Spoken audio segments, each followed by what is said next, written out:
Welcome to another episode of Mind Movers. Today we've got the incredible Dr. Onkar. Dr. Onkar is a trailblazer within the young dental community. The one thing that I remember about Onkar is that he was a very keen young dentist, and even when he was studying, he actively went out there to the social media dentist and said, can I do work experience? Can I learn from you? Onkar has taken the social media world by storm. He has amassed 50,000 followers on TikTok, but importantly, a huge amount of engagement. He is known and loved by a lot of people in the public, mainly talking about his experiences working on the NHS and what happens as a dental student. Onkar has been keen to also share his experience of his own mental health and burnout within this. He works in hospital, in practice, and also does facial aesthetics. So welcome, Onkar. I need that intro recorded in my life every day. Yeah, every day. To hype me up when I feel crap about myself. Amazing. Thank I you. love that. I'll record it and send it to you. Thanks for having me, both of you. Really appreciate Pleasure. it. Thanks for coming. Thank you. Amazing. Okay, so Onkar, you graduated in 2019, right? Yeah, 5 years ago now. Yeah. Wow, that makes you like... I graduated in 2010, so that's kind of like mental for me to process. So let's have a little bit of a start from the beginning. Right. Where did you grow up? How did you get into dentistry? Okay, so I grew up in Essex, like Essex boy through and through. I don't have the accent. I'm quite well spoken. I thank my parents for that. For primary school, that was good. Yeah. They told us not to drop our T's and actually speak properly. So I did primary school there, secondary school there, and then when I was... Where in Essex? So Barkingside and like Gants Hill, all of that area. Oh. And then moved over to like Hornchurch, which is like deep Essex, like Towie land. Yeah. So I went from like very multicultural Essex to Towie, and I was like, this is very different, yeah. So I was there throughout secondary school, and then throughout secondary school, I think like all of us, maybe, I was a bit of a skiver. Like I was very good at working under pressure. So I would piss around in lessons. I was a bit of a class clown, like a bit of a joker. And I would end up, doing really badly throughout the whole school year. And then at the end of term, smashing all my exams. So that trend kept happening for, 3 years. And then I got to my GCSE year and that did not happen. And I bombed everything, yeah? So that's kind of where my passion for dentistry began, because at that point was when I was like, I want to do dentistry or medicine. I'd failed and bombed all of these internal exams, and now all of the teachers at school and the careers advisors said, you can't do it. We're going to put you into bottom set for everything. And back in those, it's like 2010 for GCSEs, if you were bottom set or you were like foundation set, you couldn't apply for those kinds of degrees. I think things have changed a bit now, but all those things were like a big barrier. And then, that's kind of that initial sort of inspiration was from wanting to prove teachers wrong, if that makes sense. So then what happened? How did you then get into do the grades that you needed to get? I honestly, what happened, if it's like kind of a bit dental, I didn't revise for those exams because I had an exposed and bond and some infra-occluded E's I had to have extracted under GA. Yeah. So I was in the hospital, I was back and forth between orthodontists, I just didn't revise. So that's why I bombed the exams. I told the teachers and stuff, I'll prove you all wrong. They kept me in bottom sets. They were like, you need to get these grades. And if you don't, we're still going to keep you in those bottom sets. Got the grades. My parents came in, ethnic parents. They came in one day, fought my case for me. They were like, we need him to, we really want him. He wants to pursue this. Like, why are you holding him back, So we had this 40-minute meeting. And I remember the physics teacher was like to me, you'll never get into dental school, medical school. It's never going to happen for you. So stop. I was like, I'm going to prove you wrong, yeah. I think it's dangerous, Payman and I often talk about the educational system. It's just such an old system. I feel like, why are they still teaching Pythagoras' theorem, in school, when we don't learn about subjects that will do something for our lives and our benefit? Exactly. And I also feel that there is such a lack of understanding for different types of brains. I think your children are very academic, naturally, I understand, but I've got to tell you, last week, I went for an assessment and I officially have ADHD. Diagnosed. It's not a surprise. Oh my not surprising. God, yeah. Me too, by the way. How do you know? Did you get a proper assessment? No. Exactly. So I had a proper assessment with a psychiatrist and she was like, not even on the spectrum, I'm fully in, right? I've got it. And does it make you feel better? I think somewhat, but my therapist had always said that she thought I had a very neurodivergent brain. Fine. And my partner was very much like, I feel like too many people are being overdiagnosed, incorrect labels, and what using my it wife as says as well. and he also said he blames on social media and phones, because like if you take it away now, and also I think there's just two schools of thoughts. The old school psychiatrists think it's very much a childhood disease and people can grow out of it. And obviously, when I used to think of ADHD as a child, it was the child that was like climbing up the walls. You remember those ones that were just could not sit still, was super naughty. I wasn't that child, but I definitely think I've got a neurodivergent brain in the sense that teachers said I wouldn't get anywhere. I flopped all of my exams, but the one thing that I had to do was hyper focus and get loads of support. So because I went to a private school and was privileged to do so, I sought support from the teachers. I hyper focused on the stuff that I was good at, but self-directed learning or anything like that could not do. It was like the way that my brain would memorize things. So I got 100% in my English literature paper, but that's because I'd written out the Desdemona from Othello. I'd written out that same essay 25 million times. So when it came up in the A-levels, I just did that. It wasn't necessarily regurgitated it pretty much. So obviously she said I have the type of brain, which is the misconception that I know how to cope. It's not like it's debilitating. Again, with my practice, people say, how can you do a podcast? How can you run a practice? How can you do all these things? You must be so busy. I'm like, no, it's because I have a huge support network in front of me. Like Payman sorts out all the editing to the podcast. I bring the guests and do the creative stuff. My practice is pretty much run by people that I've employed. So... Are you saying you also have? I feel like I'm self-diagnosed, but who isn't? Yeah. I've always felt scatty, and like I feel like I like the way my brain works though. I enjoy that it's crazy in there. And that's why I wanted to prove people wrong and prove teachers wrong, because, you know, a lot of people know this. My dad's a dentist and he's always been a big inspiration to me, and he still works. He's in his 60s. He's kind of like your dad right now, where they have passion for their job. And I think, unfortunately, there's this stupid label now of like Nepo baby, like your dad got you into dental school. No, he didn't. Did my dad do my A-levels for me? He did not. Did my dad do my dental school exams? No. Yeah. In fact, when my dad went to dental school in the 70s, I think it was a bit harder. Yeah, when your dad went to medical school, it was harder. There was more exams. I'm pretty sure it was more rigorous. Yeah.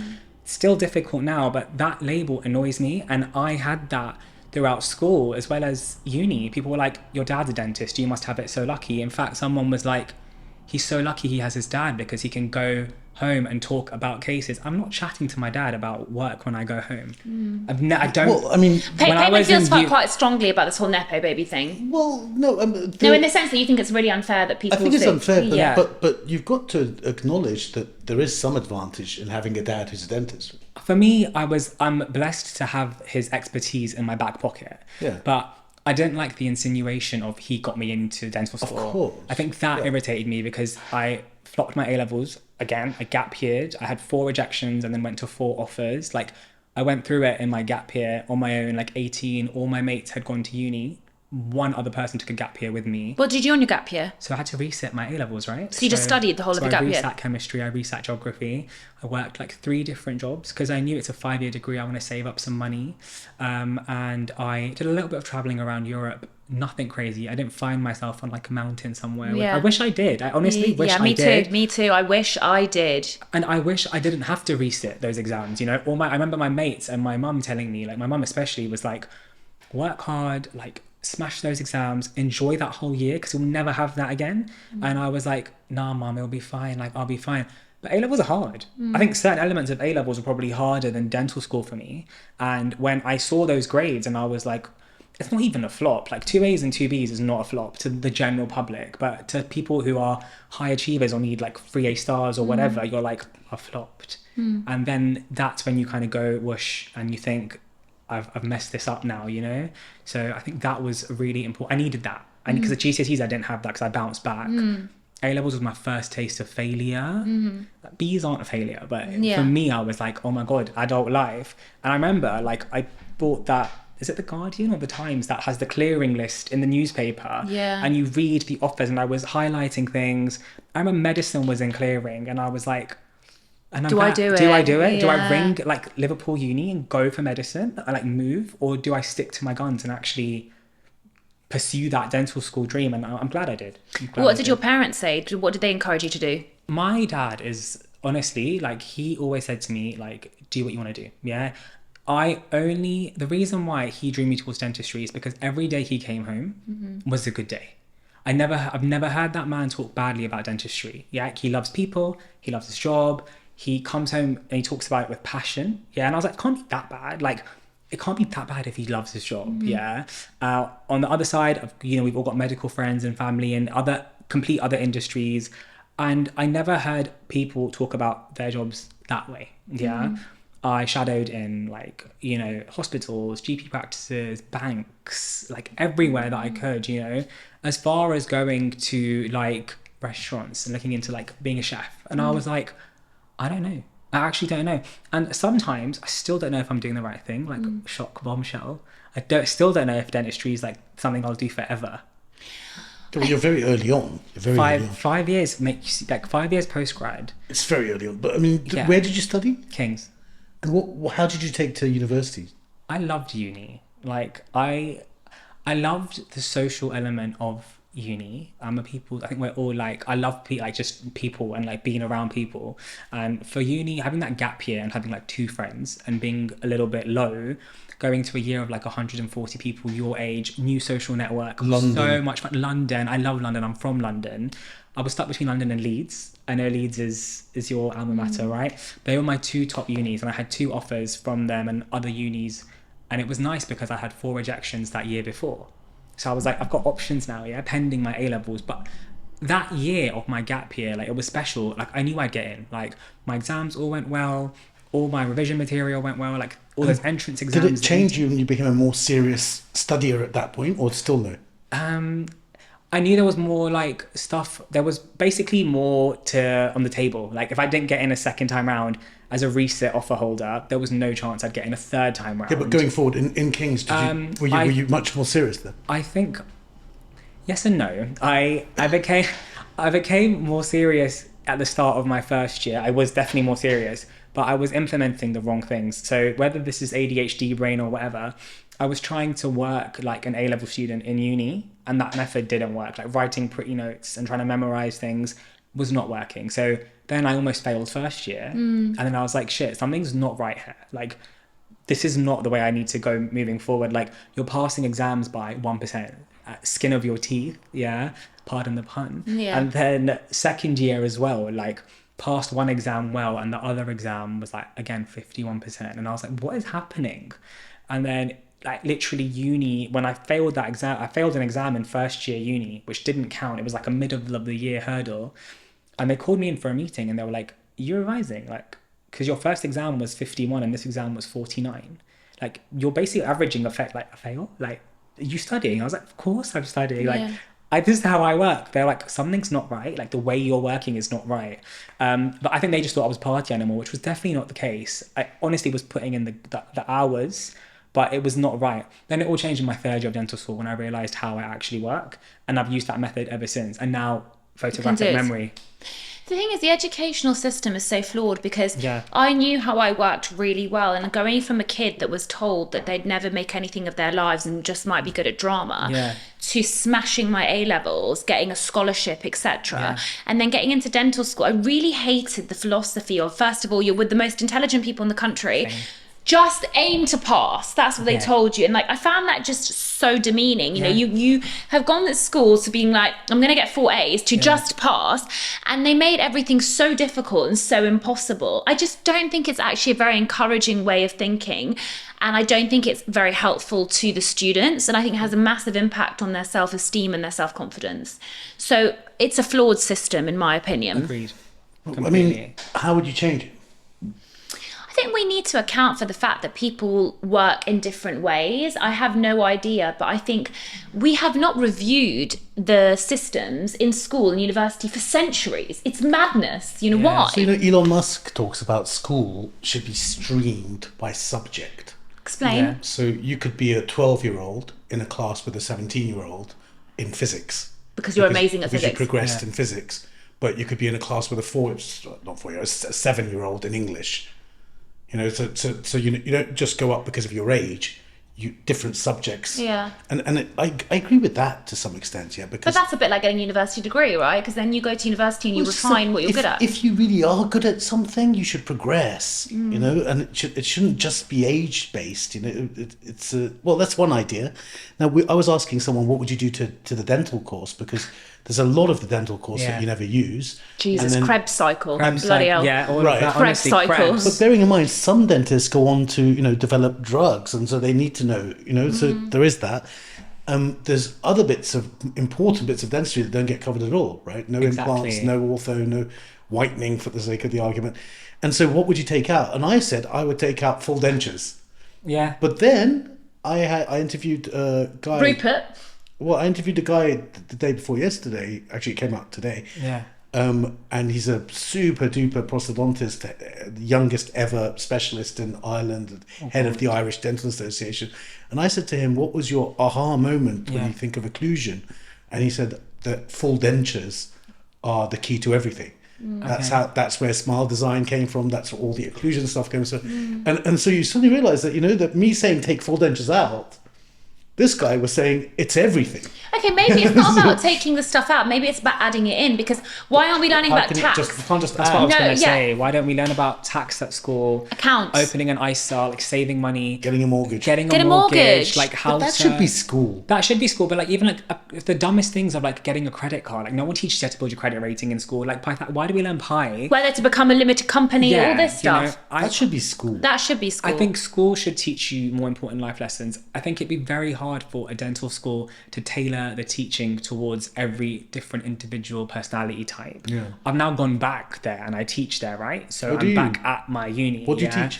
So it's like dental emergencies, acute dental care, oral surgery, and all of that. And like, So when you graduated, Yes. let's Let's- rewind yeah. a little bit. So you graduated, and then where did you do VT? foundation training, Essex, again, like deep Essex, Brentwood. Did you hate it? Love it? It was really good until obviously we had the pandemic, which feels like a fever dream. And I think like, you know, it was an awful time, but it was at that time where I was getting confident with stuff. And then it was almost like, and everything was like locked down again. And there's pros and cons to everything, but that's when I was really enjoying practice. I was feeling really confident, and then you're kind of sat at home, you're on the phones, and there's worse things that happened in COVID and people lost their lives. So I'm not complaining about that, but it's, you know, it was a really pinnacle moment for me, because I was like, maybe I should try other options. And that's when I started looking at hospital jobs. So then I did 2 years of oral surgery, like max facts. How did you two feel the first time you got into your VT clinic? Horrendous. I couldn't believe it, man. I couldn't believe that all of that was for this. No, but Yeah. mine was horrendous because I was humiliated. I was I had somebody. a brilliant boss, but still, the idea that this is what But I'll tell dentistry you why I is. was humiliated, because I basically didn't get in. So I put VT. myself. So what happened was I made this decision for VT. I was like, I want to go back down south. Like, I'm not happy up north. Leeds complete, done. 5 years at Leeds. I want to go back home. I want to be home.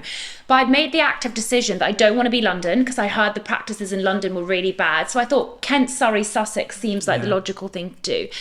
And then I realised, and I think it's different from when you were doing it, it was so political, because you go for interviews and realise that people gave people jobs because they knew someone or knew someone's brother or sister or friend or whatever. And I had no contacts in the dental world. So I dragged myself through these interviews, rejection. So then I went a step further and I applied to another deanery altogether. Everyone else had pretty much had an offer. I was the only person in my year that didn't have an offer. Felt like such a failure. I literally applied to everything and I was like, I do not want to work in Norfolk. I do not want to work in Norfolk. What was the reason? Do you think you were bad at interviews? I think, no, the thing is this is the crazy thing. Like, I'd like to think that, you know, interpersonal skills and speaking is my strong suit, but it was weird. Like, I remember having a job interview at Stevenage, and they were like, and it was like a really NHS practice, and I think they had a lot of like community work type dentistry, and they were like, you're too good pretty much for this job. That's what they said to me. And then I go, okay, fine. And then I wanted to be at some practices in Essex, and you know, they were kind of like two Asian lads that always like had like Asian it was really hard, and I would do everything. I would drag myself all over the country, and it was demeaning. And then eventually one practice in Kent, I think they only had 2 applicants, because at this point you can apply for as many practices as you want. Did it have a rep at this point? Did you know this practice had a rep? No, Did you know I just like... literally was like, this is a practice in Kent, and they had 2 people. They rejected one person, and they accepted me, but I barely got in pretty much. And then, was it an awful practice? No, it was in a little village in Kent. It was, you know, little town, what a quiet village, you know, like from Beauty and the Beast, you know, that's how it looked. And I ended up meeting in my VT year Luke Athwal, who works for me now in my practice. And Luke basically was the one that inspired me, because he was working with a boss that took him to all these different courses. I was the one that was inspired. If I had stayed in this practice, the little village practice, I would have just been drill, fill, pay the bill kind of dentistry. It was like that. My boss was nice. She let me do stuff, and I won like the best VT case presentation because I was always keen, but it was a very underwhelming experience. What about you? Mine was, do you know what? I can't lie. Mine was opposite to Rhona. I wanted that practice. I ranked quite well. I got that practice. And I was like, you know, one of 3 foundation trainees with massive, huge surgeries, like 14 chairs in one practice, big corporate vibes, you know, literally day 1, nothing. Day 2, like you're seeing 4 patients. Day 3, they're like, we want bonding. Like there was cosmetic demand in Essex. And I was like, I'm a DFT, like how am I going to be doing up Dr. Rhona veneers on my first day? I can't do this. So that really made me realize like managing expectations was big. My Essex patients that I had there, they had high expectations, So I learned that from that practice. It wasn't the most glamorous. It was a bit rundown. It was primarily NHS, but it taught me a lot, which was people skills, working with a team of like 50 staff in the practice every day, but then also practice politics. I've never had that before, you know. This person said this, and I was like, I don't need that. Like I literally want to come to work, do my thing, go home, you know. And it was good. Did I love it? No. Did I actually want to be there every day? No. But did it teach me what I didn't want from a practice? Yes. So there was a positive to it. But before you went there, you'd obviously been influenced by a lot of Instagram dentists. So was that overwhelming that you couldn't do the type of work as someone that was newly qualified on the work that you were seeing on Instagram? Yeah. I think what it was for me was like, when you're, you know, fresh out of uni, you're expected to do everything. So like, you know, we had like associates in there. It was like send patient to VT, you know, it was like a mouthful of decay, like 9 root canals, and they're like, it's taken me a whole year to do this case, you know. And I'm like, I don't want to do it. Like, I actually want to focus on things that I enjoy, like surgery and cosmetics. But you again, it's the same thing. It's the system doesn't allow you to develop those skills that early on, and it's fine. There's a curriculum which you have to stick to, but there's no flexibility from that curriculum. Like I had a mate who failed DFT because they didn't fit a Maryland bridge. It's like, why? But the person's shown competencies on everything else. They brought this boy back to fit a bridge in August. Like, do you know what I mean? Were you doing social media at this point or not? I was. So that's how my social media started, Payman. I was like... During lockdown, right? Prior to. So like basically what happened was that when I was in 5th year dental school, I kept seeing like junior doctor F1 vloggers, junior doctor, junior F1, F2, and YouTubers. And I'm like, why is there no foundation dentist doing this? Like I knew of you, I knew of yourself, I knew of George, the dentist, and people that you know. But I was like, why is there no VT doing this, right? So that was my niche. And I thought, let me go on to that niche because no one's doing it and I'll do it. And that is just how it unfolded. It was like days in the life, posting small clinical cases, then posting little videos. And then it just took off from DFT. So, Onkar, I've got a very important question around this subject, right? Yes. We do a composite course. We ask always with the marketing section. Yes. And we say, put your hand up if you've got a dental account. And there's 30 people who've paid, you know, £1,500 to come on a composite course. Yeah. Composite course. It's not a surgery course.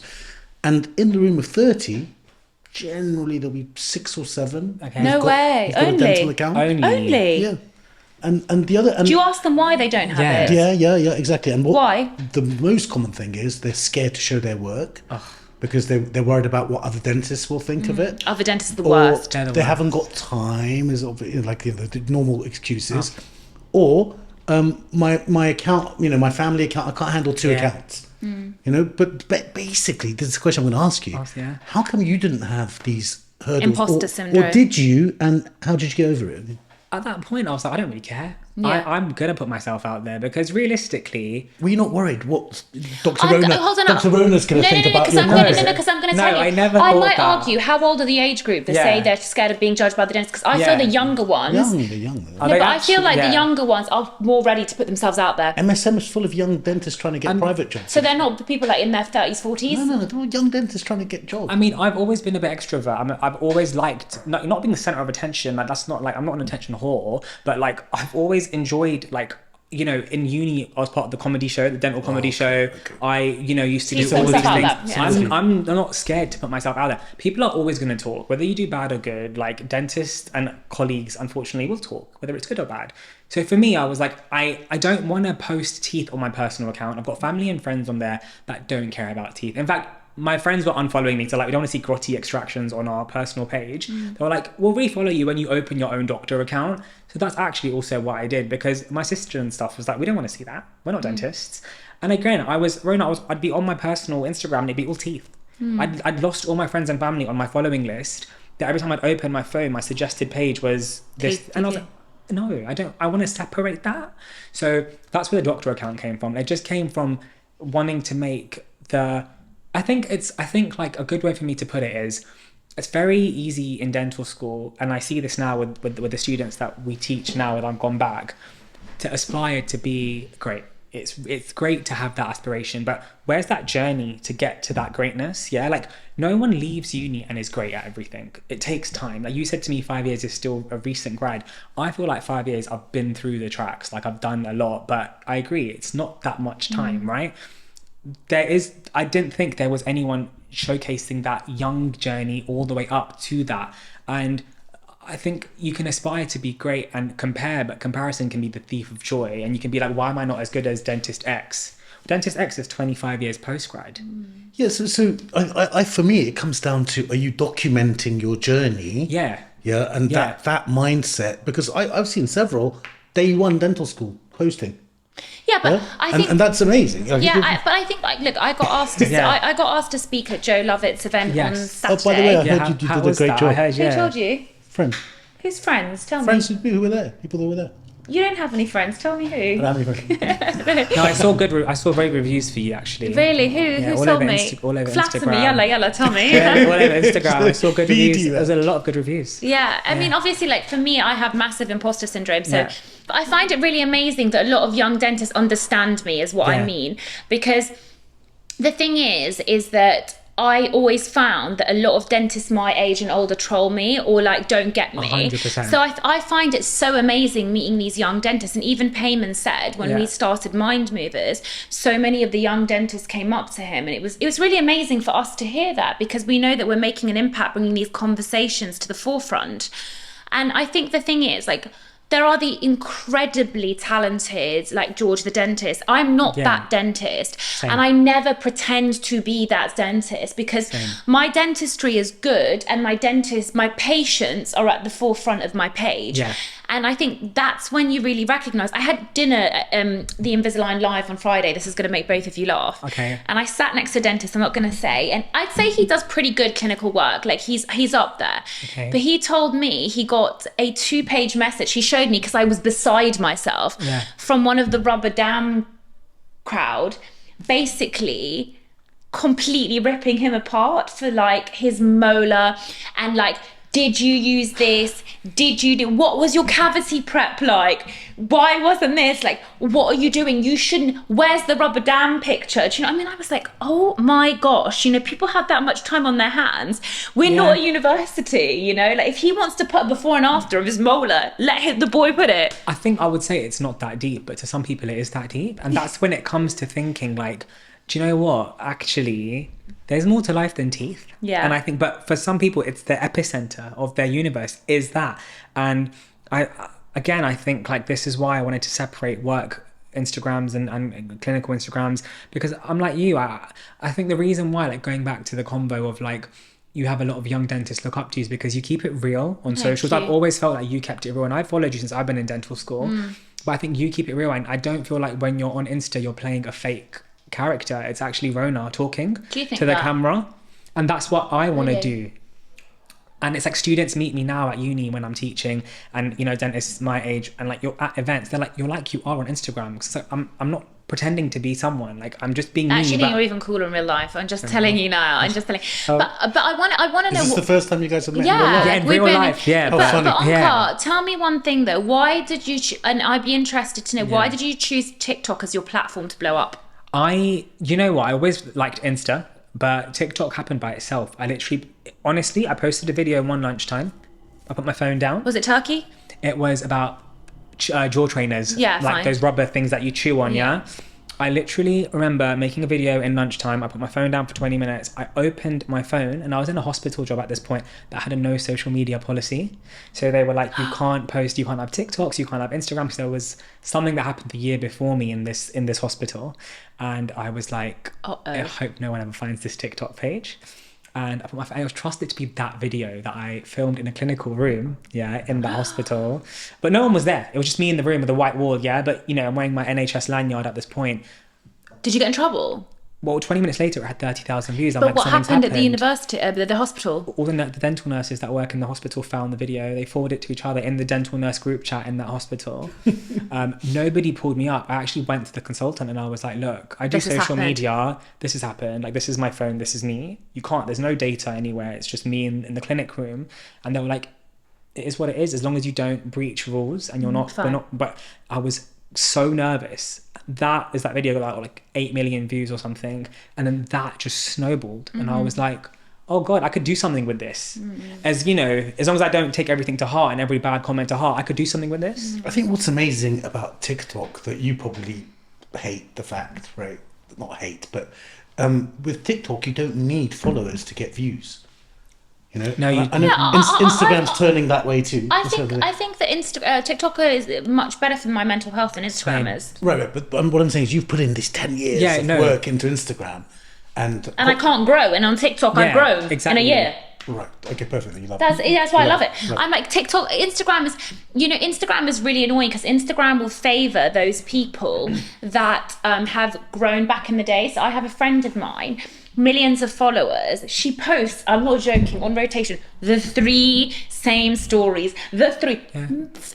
Thousands of likes, millions of likes. If I posted the same stuff, I wouldn't get that because she grew it in 2012 whenever Instagram started. You see what I mean? When did you grow it? Oh, I started Instagram in 2016, 15, 16. Oh, isn't it? Yeah. So, TikTok's the heroine of social media. I mean, it's so addictive. But there's that theory, right, that the new generation have a 10-second attention span because it's all swipe. And I feel like it's true. Like, we are so addicted to swiping that we actually don't want to pay attention to anything long enough. And then that's why everyone's now been diagnosed with certain neurodivergences, because we're also addicted to a quick burst of dopamine, right? Which is also what I read in a book recently, which is Dopamine. Yeah, I've read it. It's amazing. Payman, you need to read it. Such a good Dopamine book. Nation. Dopamine Nation is incredible. Amazing. Best book. And it talks about all of our attention spans and how we just want instant gratification. It's like always want to be on a high. Always. And it was like an incredible book. Yeah, for me. I mean, I'm in it for the dopamine. Yeah, for sure, 100%. But I'm in it maybe 30 times a day. At the same time, we sit for 2 hours and talk like this. I prefer this though. Like, I think, so you won't even believe this. I went on this retreat called the Body Camp last week. Did you see? I saw that. How was that? And it was absolutely incredible. I recommend it to anyone and everyone. I was a bit dubious first because like, what do we do? Just boot camp for like the whole day. But what they did was, it was so cleverly set up. They had these like pillars of health. When we got there, you get up at 6 a.m, okay, and they make you wear fancy dress first thing in the morning, and you have to dance to an 80s song, and you're like, what the actual F is this? Yeah, exactly. Can you imagine? Just wait for it. I'll tell you why in a second. And you had to do that every single day. And by day 4 or 5, you're actually having fun. You're putting on your like mask, and you're like, woo. And then they make you put your phones away until the afternoon if you want to take it, and you get more points if you don't touch your phone. So then you do 4 hours of exercise in the morning. So you do like an hour and a half, then you have breakfast, then you do another workout, and everything's about like teams working together, all these kinds of things. And you meet really interesting people. They also, every single meal for every single day of that week, you sit next to a new person every single day. Wow. So you're always split up. So everybody in the entire group. And then they did like mindfulness, gratitude, all that stuff.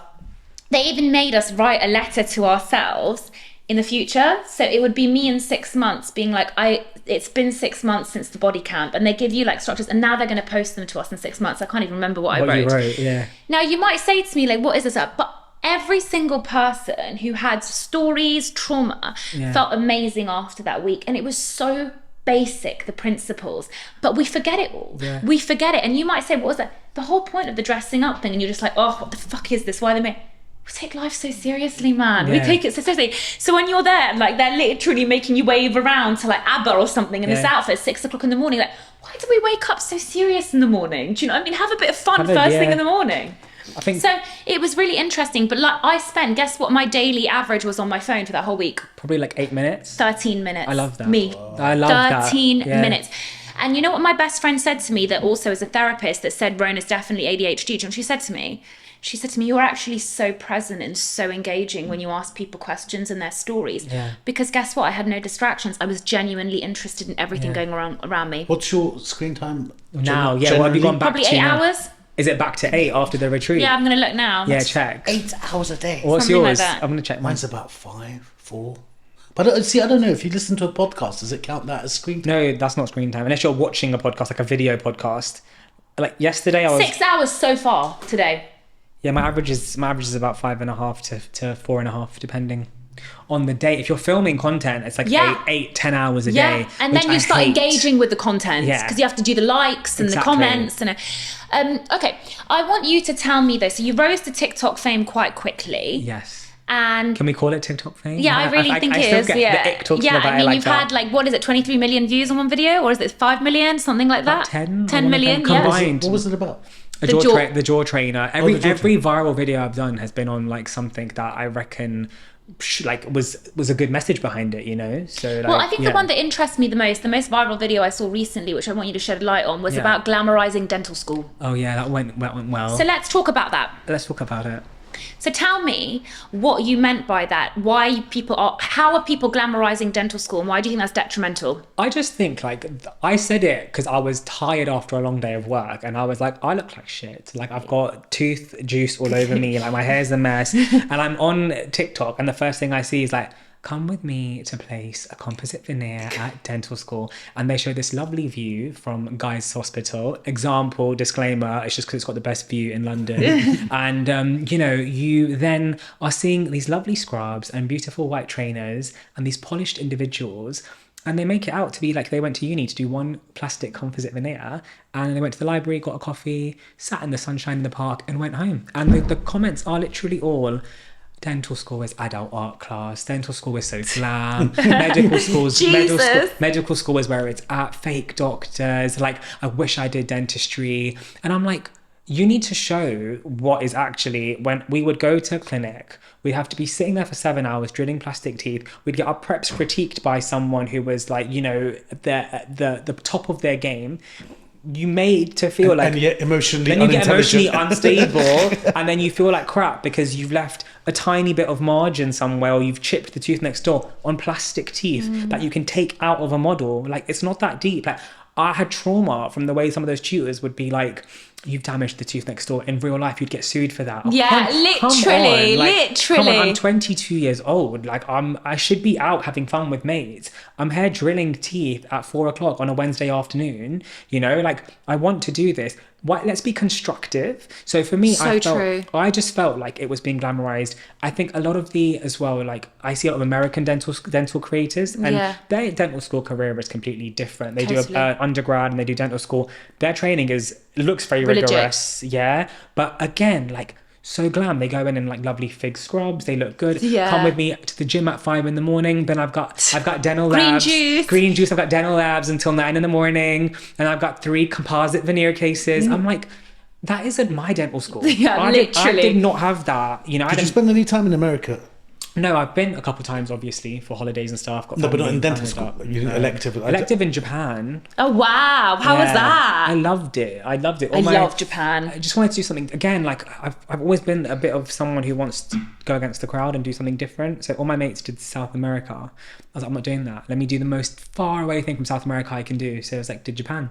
And I loved it. Like, it was a complete culture shock, like, because it was so different to going to South America. I wanted to go to New York initially because we had links with NYU, and I was like, I can go to NYU anytime. Yeah, Japan, I'll never get that link again after I leave uni, and it was incredible. Like, their culture there is so What's different. the dental culture? Mate, like literally surgical wisdom tooth, at the end they bow in gratefulness to thank you after you've been butchered up.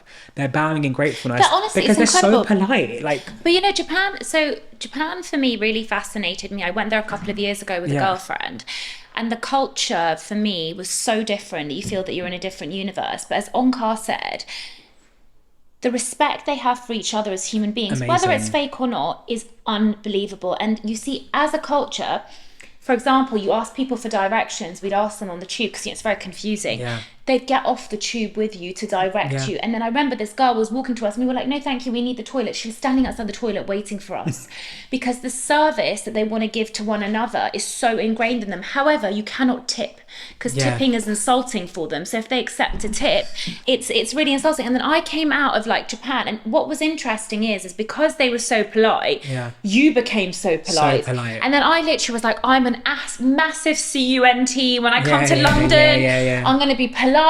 I'm going to walk people to the places, and then as soon as I hit Heathrow Airport, the first Karen that I come across honestly. is like literally big moving, and I'm like back into my like, no, move. Do you know what I mean? And it's really sad because it shows you that when we're kind to one another, it can be super contagious. I think I completely agree. Like, I did that 2 weeks there, 2.5 weeks. I loved it. I then went to Hong Kong on my way back home for like a 4-day stopover. Hong Kong's like London. Like, you literally, it's like bish bash. Everyone's moving around. Yeah, it's move fast. out my way. Move out of my way, you know. And I was like, I've come from this serenity and peacefulness in Japan. Like, their dental school was amazing. Like, we went to the factories of, like, you know, where they make GC. Like, we saw everything. The work, do you think the work's superior? Stunning. Like, some of the best work I saw was in Japan. I was in awe. I was a 4th-year dental student. Like, obviously I was in awe of everything, you know. But for me, what struck the most was that, obviously I don't understand Japanese, but even the interactions between supervisors and students, supervisors and postgrads, was lovely. Like, maybe this is me because maybe I don't understand Japanese, I don't know, but I think there's a lot of toxicity in dental school, and I will say that to you. I felt like that. I felt like it was just like a very competitive environment, regardless if people wanted to admit to the competitiveness. I sometimes felt like I've never been the person to, like, what's the word? Like, get happy or, like, you know, enjoy others' failures. Schadenfreude. Yeah, Schadenfreude. Yeah. Where you get happiness out of, I'm not into that. Like, why are you into that? Why are you reveling in someone's sorrow? And Like, pain. that's weird, yeah. Why are people doing that in dental school? Like, did you hear, like, you know, did you hear his root canal turned into like a filling? Why is that? Like, why do you care? Did you know that person got... Dentists love that stuff. Like, Dentists love doing that stuff. I hated that. Like, I just, you know, this person's behind on their quotas. They might not graduate. It's like, why are you saying that with like a smirk? Why are we talking about things like that? Like, and I always say this, like, to dental friends especially, like, when we meet up, naturally the conversation does turn to work and teeth, but, like, can we talk about, like, also just talk about each other? How are we? How's our family and friends? How's things otherwise? But I think dental school it opened my eyes a lot to, like, just things.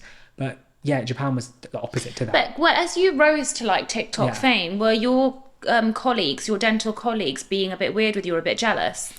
What's your agenda on TikTok? To just be real, like, just be completely real. And I think initially I wanted to be like the dentist that debunked all the myths, but I think a lot of dentists do that quite well. I think Rhona does. But what's the agenda? Well. I mean, I understand that's the tactic. The agenda. What do you want to get out of it? Patience. The realness. No. I don't care for getting patients through social media. The agenda for me is to be completely genuine and share the highs and the lows and show that actually the career that we do is not always roses, and there can be crap days, and you need to take everything with a pinch of salt, because not everyone's going to leave and become a fully fledged bougie private happy dentist. I don't know, like, Onkar, I might have got it wrong, but I think for me, you are a dentist that represents someone that young dentists can relate to, giving the real stuff, you know, the real stuff, like taking away the glamour. And on top of that, I think that he provides educational information to patients as well, you know, like, so he's got two agendas here. What's in it for you though? For me, like, I just want to share the good with the bad. I enjoy the comments from people that I like this has been so honest. Like when I read comments that are like, this is purpose. I do feel like when people comment like, this is the realest I've ever seen a healthcare individual your age talk about things. The fact you're sharing your bad days with us, like, it makes me feel better about starting foundation training. I've just had a complaint. Like, I've had messages like, I've just had a complaint today. The fact you spoke about that. Is there an element of you wish there was someone like that to tell you how things are, warts and all? I think when you were at that stage? When I was at foundation training, I felt quite lost. I did feel like I was like, you are chucked into the deep end a little bit, aren't you? Yeah. And I felt like there was times when I was like, what would happen if I get a complaint or things like that? And your mental health does kind of take you weird places. So for me, honestly, there is no agenda. It is just to be real and enjoy making real content, because you can make a lot of dental content about, turkey teeth and all of those things, but it's been done and it's done well. And I think we all share the same sentiment with those messages. But I think when you find the authentic content that works well, which is me putting my phone down and just talking like a podcast to the camera, that's been doing a lot better. I always get Karens that hate me on there, and like they think, do you care anymore? No. I told you earlier, like I've started replying to trolls now, right? Like he started actually giving, and he's not even being polite to the trolls, because he just feels like, why should I allow why should they talk to to us like that Publicly? So give us an example. Or privately? So I don't ever privately DM trolls back, because I think that's strange. But like, I've had people say like, you're fake dentist, government dentist. I've been been called like, I mean, that's hilarious. Government dentist. Like, the NHS is broken because of people like you. Like, you're playing the system, and I'm like, what? Like, and then you have people being like, you work in central London, you're a private dentist. And I'm like, I'm a majority NHS. Like, I'm a mixed associate. Like, what is this? Like, your facts are all wrong. I had someone the other day, I literally did a video about something, and someone the other day commented something completely random, which was, funny of you to talk about this when your practice charges X for a hygiene clean. And I'm like, well, how have you like done that and that as a statement and inferred that on a video that's completely opposite? How do you feel about private dentists talking about the NHS? Well, this is the thing, I'm going to pick a bone with you. I'm going to pick a bone with you because I wrote out a message that I was going to send to you. Okay. And because a couple of people, including like some of the lovely dentists that you're friends with, were like, I'm really upset at this video. No, I'm being genuine, as in like genuine nice friends. And they were like, I feel like these dentists are talking about you. So sometimes I get sent this stuff. So I was and it was amazing because I was sat next to Krupal, Krupal from Sensu, and Hanel at the Invisalign, and they literally turned around to me because they are older than me, so they're like obviously the generation above me, and they were like, thank you so much for what you did for the media, because I was one of the first people that wanted to shed a positive light on dentistry. Like, I was working in my NHS practice in Kensington. I even contacted Payman and I was like, how do I get into media? And he was like, bless her heart, he was like, I will introduce you to Uchenna, because Uchenna was one of the only people doing it at the time. And then I did it myself, as in I was working opposite the Daily Mail because it was High Street Kensington. I started saying to journalists, I want to talk about this. I pitched the ideas, and they turned around to me and they said, no one talks about this. Like, the stories about dentistry are sensationist butcher headlines, or no one. It's not. And I convinced them to write about it in a positive light. And I started all of that. And I have a massive reputation with the journalists because I spent that time grafting. I stood outside ITV this morning and I pitched my ideas. I took Amanda Turner's story and I treated her where she might have died because of the things that happened. Yeah, agreed. So then when they ask me to speak, and don't get me wrong, I went on Piers Morgan's show, got scrutinised by Jeremy Kyle, who turned around and basically said, we've paid for education, you're a private dentist. That's not an easy position to be in. So when I have dentists being like, you have no right to talk about the NHS, I feel it's akin to somebody saying, you're not depressed anymore, so you can't talk about depression. But I've had depression. So I have worked on the NHS. I hear what you're saying, I hear what you're saying. I don't have a problem with it. Yeah, I hear what you're saying, but I saw your message and I was going to, and I was going to ask you, I was like, but Onkar, and I was going to show you my point of view. Like, if you want to talk about it, go approach the media. And the thing is because why you're not working it anymore is as valid, in my opinion. Because I did 11 years. I only stopped working on the NHS in 2019. Wait, I had 1 year of NHS. Yeah. I'm still allowed to talk about it. Why can't I talk about it? My post didn't say people weren't allowed to talk about it if they didn't ever work for it. And I think I know your story well enough to know that you've done the graft. I was inferring that I think it's easy from an outside point of view Yeah. to talk about things when the journey has always been, you've got time, you have not had a UDA deadline, you've not got a boss breathing down your neck being like, you're 1,000 UDAs behind, I'm going to penalize you. Yeah. So my sentiment from that post was not directed at people like yourself who have done the graft. Yeah. I just felt when I kept seeing things in the news and I'm like, why can't they just get like none of us, not even like anyone that's here, like a random young country village, you know what I mean? Like someone maybe who's their whole life done that sort of dentistry, who is seeing the struggle and also been through that burnout period, because we're lucky, we have social media, we have reach to an extent. You've done the graft, you've camped outside and put up Daily Mail, but if there was someone, you know, they could approach who maybe doesn't have that, you know what I mean, that doesn't have that reach and is just done NHS their whole life, that was my sentiment, to bring someone like that onto TV to show that other side of the argument, someone who's just fed up and tired but maybe doesn't have that platform to get there. Do you know what I mean? Yeah. And I would have loved to see them get like a 45-year-old Dr. Smith or anyone random. I think we're quite fortunate that we have this following. You know, Tony Kilcoyne. Yes. Oh yeah, one of the most private dentists in the country. I mean, he's always a spokesperson. Talking about the NHS all the time, right? Yeah. Okay, he's very involved in VT and education, this, that, and the other. But you know, this question of Simon gets it as well. Simon gets on TV and people say, "Why are you talking about the NHS? You're not an NHS dentist." I just think I can talk about vets if I want to talk about vets. I don't have to be a vet to talk about. No. I think. Look, what you're saying is that we need to basically have like a balanced view, and I think that's why panel discussions are so important. You know, because you could have somebody like me or Simon or Onkar, but then like give a voice then to the other person that doesn't necessarily feel like they have a voice. No, it's a nice idea. And I think I think there is, but I think the young dentists that make like meme accounts, like ripping apart private dentists. That's not me. And you know, I get sent this being like, "Oh, are they talking about you?" And I'm like, I don't even know who these people are. I am doing my job. I'm helping the public. I put people on the podcast, on my podcast, the dental leaders, who no one's ever heard of sometimes. Yeah. On purpose, because to give them a platform. Well, because they tell a story that isn't a traditionally interesting story. That they've been running a practice for 10 years. Yeah. No one's ever heard of them. Yeah. Those stories need to be told just as much as I agree. The TikTok story, just as but much listen, as the Chelsea story. Prav said to me, so Prav is my business coach and he's also Payman's business, podcast partner. Yeah.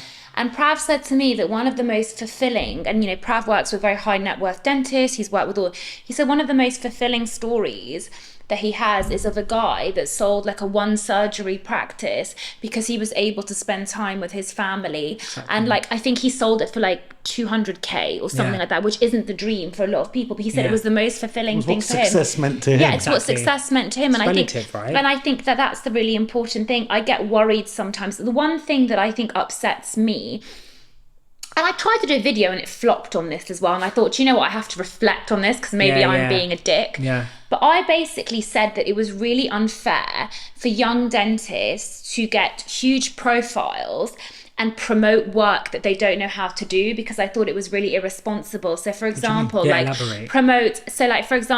promote composite bonding or like veneers that weren't their work, and they're not necessarily taking the credit for it, but they're misleading the patients, and then they build up a list of patients and the patients walk through the door and they didn't even know how to treat the patients. And do you mean they show other people's cases? Yeah, exactly. On a post. Yeah, exactly. And they like credit it, but what I'm trying to say is it's that inferred, isn't it? What I found was there was a couple of dentists that got high jobs in like Harley Street or whatever, these like dream jobs, and the bosses were telling me, they were coming to me be like, they don't even know how to do a veneer prep, and they have all these patients from social media that need all this complex work, but they don't even know how to do it. They don't even know how to do the basics.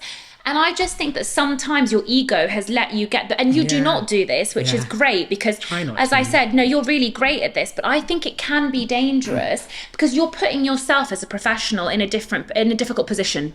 I just think you have to be real with yourself and be honest with, you know, like, you all want to do great work and like pretty work. Yeah. You don't want to be doing smelly root canals. Let's Yeah, be real. yeah. And bashing silver fillings in. You don't. Yeah. You want white fillings, nice teeth, lovely patients who respect your opinion and your time. Yeah. That's the goal with most of our jobs, and that is what we find most dental colleagues enjoy. You know, Yeah. I want my 1 hour checkup where I can actually chat to you, Yeah. not 10 minutes because it's been booked in by my manager. You Yeah. know. So on the flip side of that argument, I completely agree, because again, you see it time to time where you're on socials and this lovely bonding case has been done, but 3 weeks later it's chipped and someone like yourself is correcting it because the person that did it don't even understand how to manage someone's bite, you know? I think with me, like the whole social media thing, what I think is really important is, I remember when I had a first experience with like a really negative comment, and I messaged you probably don't remember this, but I had someone on Instagram message me because I was doing one of my Max Facts jobs, and I remember like at that time I'd started like doing a bit of Invisalign and just experimenting with simple cosmetic dentistry, and I was really enjoying like simple Invisalign cases. So I posted a little story.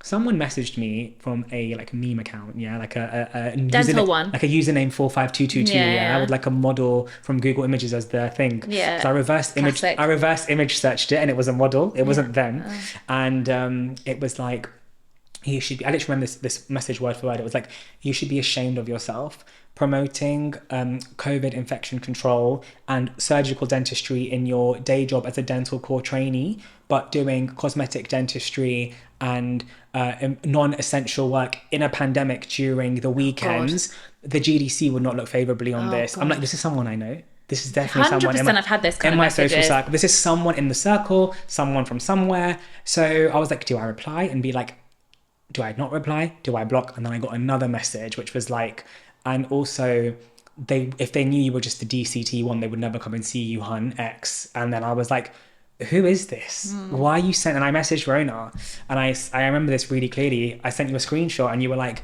clearly you're doing something right if you've got a hater. Yeah. And I was like, you know what? I'm going to channel that energy now, because I did nothing. I was really upset. I actually felt really worried. I was anxious at work, going into work the next week in the practice, going to hospital jobs.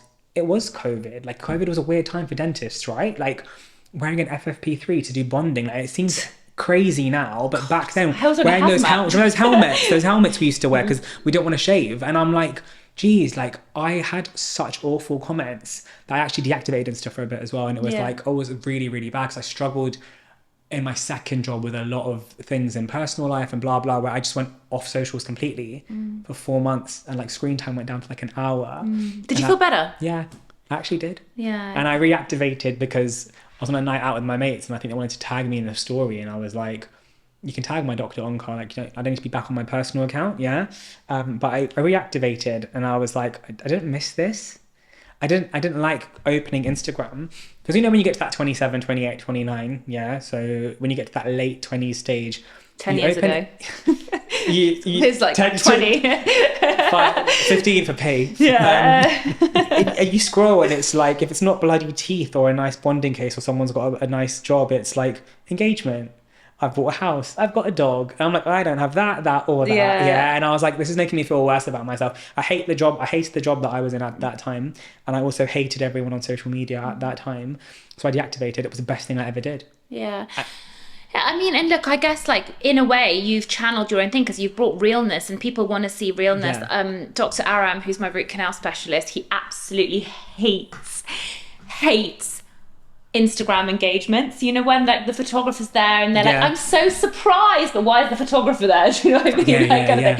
So he sent me this like meme that basically was like saying about this, like about how fake all of this stuff was. And the thing is I think we've got to remember that, and like the smile designs and everything, like I'm not going to show my dental clinical failures because I don't want to scare patients, right? But if we were real, we get them all the time. Like you've said many times, which has stuck with me, dentistry is a job where the work, we can guarantee one thing, it will fail eventually. It will fail. And that's quite a scary thought, to know that nothing that you do actually stays permanently.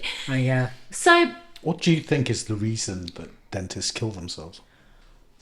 Number one, I've actually thought about this before. Number one, probably a high pressured environment. That's definitely number one. And number two is expectations. I think expectations, whether it's you on yourself, so personal, or whether it's second party, so patients, your nurse, your manager, your principal, whatever that may be, okay, whether you're a practice owner, expectations on yourself. Number 3, I think the number 3 would be there's always going to be a point, I think, where dentists, medical, whatever industry, you're a high achiever. You've always been a high achiever, right?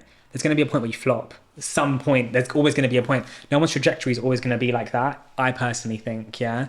So I think there's a point when this happens, in some cases... Yeah, but why dentists specifically? I mean, why not brain surgeons? High pressure. But do brain surgeons not have high pressure? They do.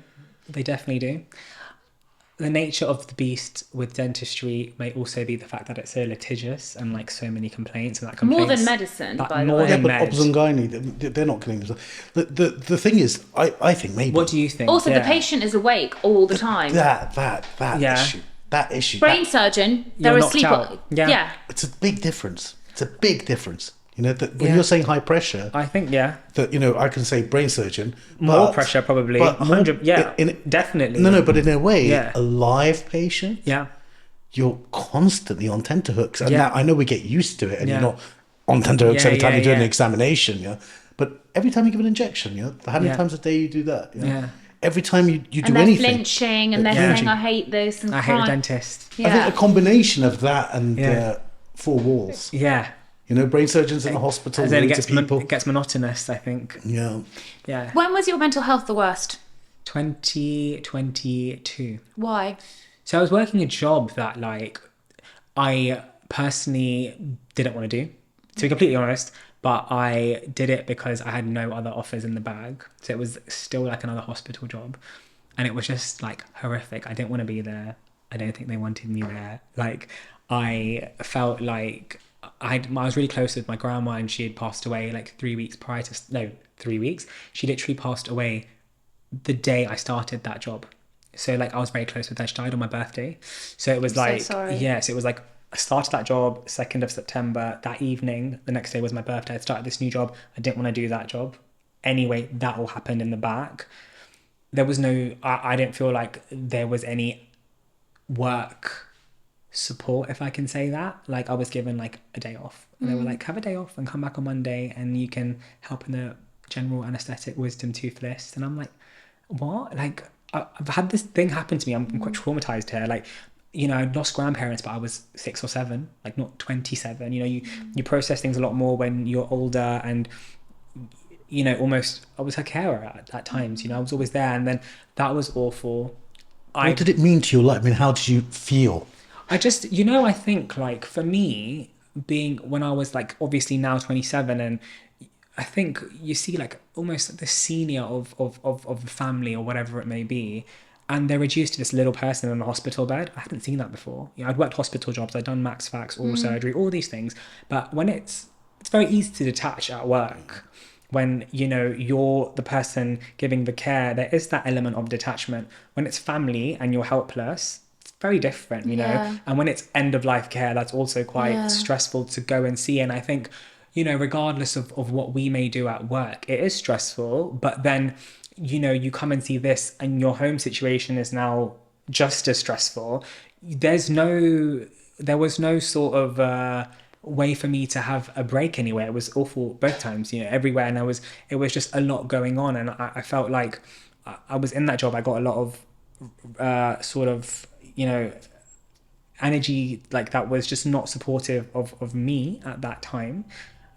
I told them, when I started that job, I want to maybe do medicine, go the whole hog, become a head and neck surgeon, or just do all surgery and implants and become a specialist. I'm in that kind of unit, right? No support. The first thing I got told was we don't like London graduates. Really? Yeah. They're why have you come from London to this hospital? And I was what? It's a 20-minute drive from my house. I ranked this job quite high. And then there's all these things of hospital politics. Hospital is politics. But then what? How did you? It never changed. What were your symptoms? So definitely was a very, very anxious boy, more so than normal. Baseline anxiety with me I was talking about this recently on TikTok. It was my 5th year of dental school, I first felt anxious. Like, I would always have anxiety for certain things, like at uni when you've got a difficult procedure, like you feel like butterflies, but never like the room is closing in on me. So it was in my 5th year of dental school. I know, like, we literally had a couple of exams for end of years pending, and it was all that DFT recruitment process, and there was like a lot going on my plate, and it was a random day in December. I was at home revising for exams, literally went for a haircut. I was in the barber's chair, so you can't escape, right? You're tied up, he's cutting my hair, and the room just started closing and it was going black, and I was like, I couldn't breathe. And I was like, I told my barber, I was like, I need to get up. Panic attack. Like, I'd never had that before. So it was, and I've read a lot of, I love psychology. That was another thing I was interested in, was psychiatry. So that was going to be my medicine route, that, or like something, Did you recognize it for what it was at the time? Or did That's so progressive. I thought it was a hypo, because I hadn't eaten all day. So initially I was like, am I just having a hypo? Like, it was a panic attack, sweating, grey, room closing in. Then what? When you left the barber, what happened? I went outside to get fresh air, and then I went back in the chair, because he was like, you look grey. Oh, well, yeah. He was like, go outside, get some fresh air. He gave me some chocolates, and he was like, is it your sugar levels? I don't know. He's like, you're the dental student. I was like, I don't know. And then I went back in. He started cutting my hair again. It happened again. So the room started closing in again. I was like, I need to just get through this appointment, yeah? So had 2 weeks off for Christmas, which was, thank God.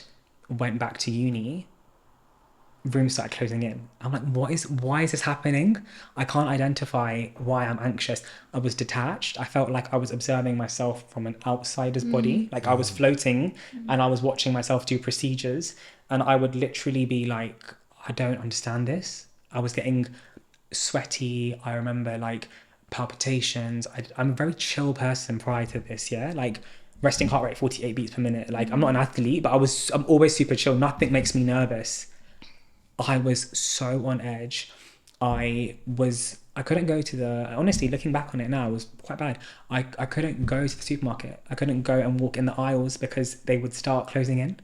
And I remember going in my 5th year to get coffee on a Saturday at my flat. I lived in Catford in Lewisham, because it was between both hospitals for Kings and Guys. And my flatmate had gone, and I was home alone at the flat, and I went to get lunch and a coffee. I was in Subway buying a sandwich. I had to leave. I couldn't do the order. I actually had to stop them doing the order. I was like, I need to go. I left. And I was like, I don't know what to do. Like, I tried everything. Self-help books. I tried taking magnesium supplements. I tried running more. And I was like, nothing is happening. Like, nothing is helping me. I went to the GP. I spoke to the GP, and the GP was like, you don't strike me as anxious. I'm like, why are you saying that as a GP? Like, why? That's not helpful.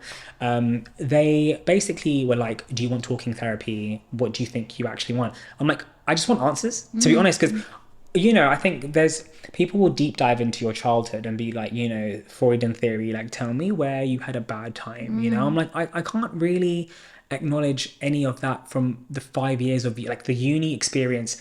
I don't know why that happened in my uni experience. Up to then it was fine. My A-levels didn't shake me that much, yeah. I managed to get through it, and I put it down to exam stress and life stress and uncertainty of not knowing where I was going to end up, having about 20 exams in the space of like 3 months with finals of dental school, and just putting a lot of pressure on myself, because uni in that 5th year, again, I started YouTube. It was actually like, I started YouTube. I remember I tried to start YouTube because YouTube was really hot then, right? So I tried to start a vlogging channel. Again, I did one video. Rhona, I did one video. It was up for 12 hours. Someone in my year messaged me and was like, just to let you know, there's been talk about your video. One of the nurses has seen it, so you might want to put the video down. Next day I get called in, and like, again, email being like, the subject title is your progression in dental school. And I'm like, I've got 4 months to graduate, yeah? So January is the email. We finished dental school in May, graduated in June. So that was another thing. In January, in that same awful time, I've got this email from the dean of dental school. Then they were like, you can't do that. You're not allowed to do. And that was another thing that made me do this YouTube glamorizing dental school on TikTok, because everyone is now a dental school influencer, and they post the unis they go to. You can see the scrubs they wear. You can see the sign of what uni they're at. Why was it such a big issue for me to say I go to Guy's Hospital? Well, back then it was less normal. 2019 it was, and like. But I don't think they are still allowed. And like, again, like, I think that's the conflict I've always had with dental school, because as I said to you, I was good at English literature, philosophy and drama. I was my outlet. I still go to the theatre every single month because guess what? Acting for me, I want to start improv this year. Yeah. I miss acting. So social media was my outlet because it was my creative spark. And then you go to dental school, you can't do this, you can't wear that. I get it. We need to be professionals. I get it.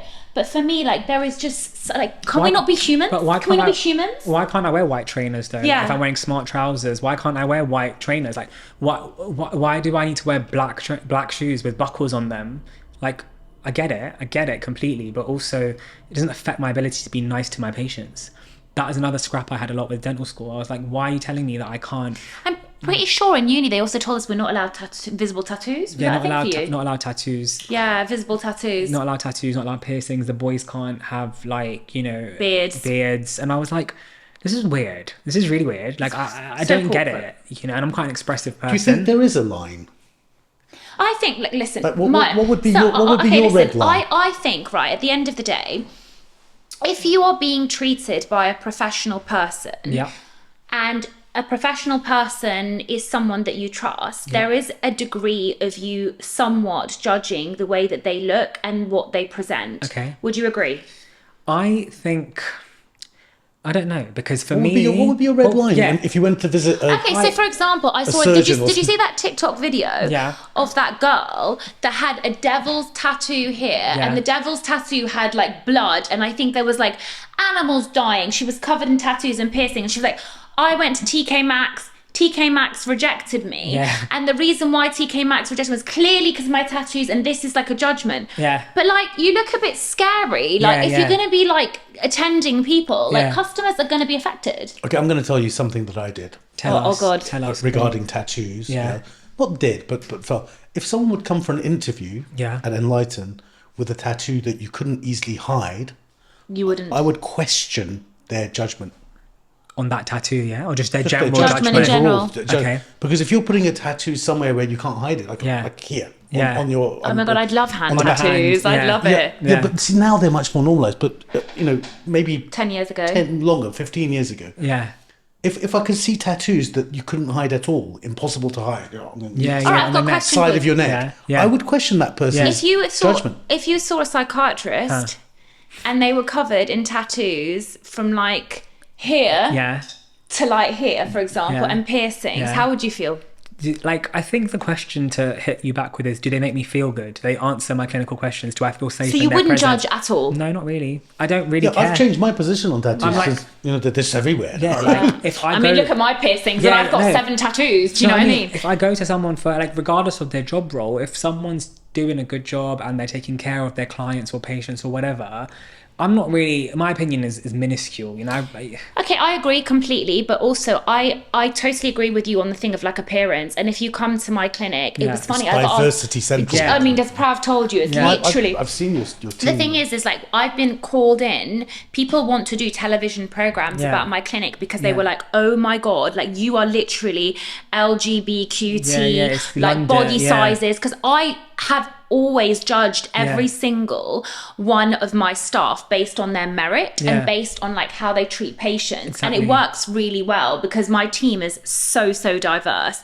Now, the one thing that I would say is that I think there's an important question to be posed for presentation, right? And what I mean by that is somebody that's at least clean, because I think that that's a form of self-love and self-care. Like, you know, that you've showered and you've brushed your hair, for example. I think those things do matter because it also shows how the person is feeling about themselves and their own kind of sign of like self-respect, their mental state of mind. Can they look after other people? Do you see what I mean? That's what I think that I draw the line. If I don't know if you agree. Personal hygiene. Yeah, I think that's pretty important though. Yeah. I think so. I mean, it even comes up in marketing, right? When we're doing these pictures, the last evolution, we said, let's not have pretty people.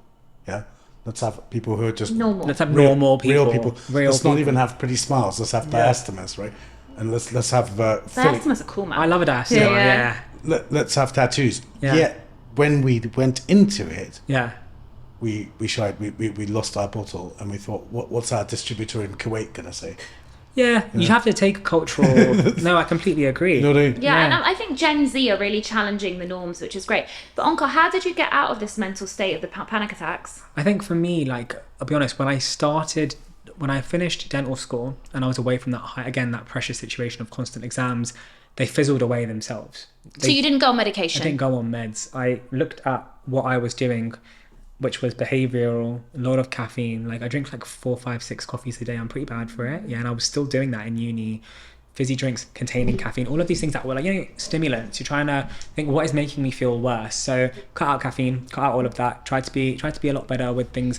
Took up a lot more exercise, which doesn't work for everyone. Yeah, I read a lot of anxiety psychology books as well, like a lot of sort of mind books to feel better. And I started ashwagandha. And like I've heard that really helps. Which is, I've been on and off that for about 4 years now. What is it? Ashwagandha. It's the natural supplement, which basically it's massive in Ayurvedic practice. It reduces, mistake me if I'm incorrect, it reduces your stress response to little stressors. So like your baseline and it's like essentially keeping you at a good baseline where you don't have all those cortisol spikes. You're not meant to be. It's a nootropic, whatever you call it. You don't want to be on it forever. You need to take breaks. So like, this is not clinical advice, but like, month off, month on, blah blah blah. And that really helped me, along with magnesium, good sleep. But then they bloody started again in 2022 when I started that awful job, and then that was again like, oh my god, like where do we go from here? And like driving and having panic attacks. I've never been medicated. I think would I like a formal diagnosis of something? I think does it help? We had this discussion earlier. Do formal diagnoses help people? Sometimes I think they do. I think the ADHD thing did help me because I think the like erraticness and everything that I've been experiencing, but the problem is I've not worked out. I found it empowering to know that, but I've not worked out, and I'm not in a position where I want to take medication. Yes, same. So I think that I'm finding it really hard to manage, but I spend thousands on my mental health, like literally thousands. And obviously doing this podcast in a way has also helped, because even by connecting with people and understanding we're all connected is super helpful. Onkar, I could talk for hours. You have been amazing at this podcast. Thank you. And what does the future hold? So where would you like to be in 5 years?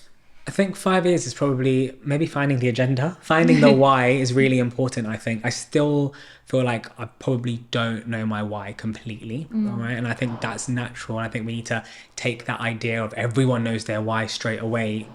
That's not true, okay? Maybe not for me. I'd like to continue just being happy in work, whether that involves teeth or not, who knows, yeah? But I want to just develop to a point where I may be really rose-tinted. I go into work every day and I'm looking forward to it. Do you know what I mean? And you're not at the minute. There's times when I'm not, no. If I'm being real, there's times I'm not. I know like 35 patients a day where I'm like 10-minute checkups. I'm not looking forward to that. I've got start at work at 8 o'clock till doing notes. Yeah. I want to just be happy, and I want to make sure that regardless of whatever's going on in personal life, that career is always, and I think it sounds again really idealistic. Some people are lucky enough to have, their job be their break time. Go to work, you can kind of zone out. You love that. I'd like to get there in 5 years. I'm hoping that kind of comes to fruition. So yeah. Amazing. Thank you so much for coming on My Movers. Thank you so much for having me. Thank you. Bye.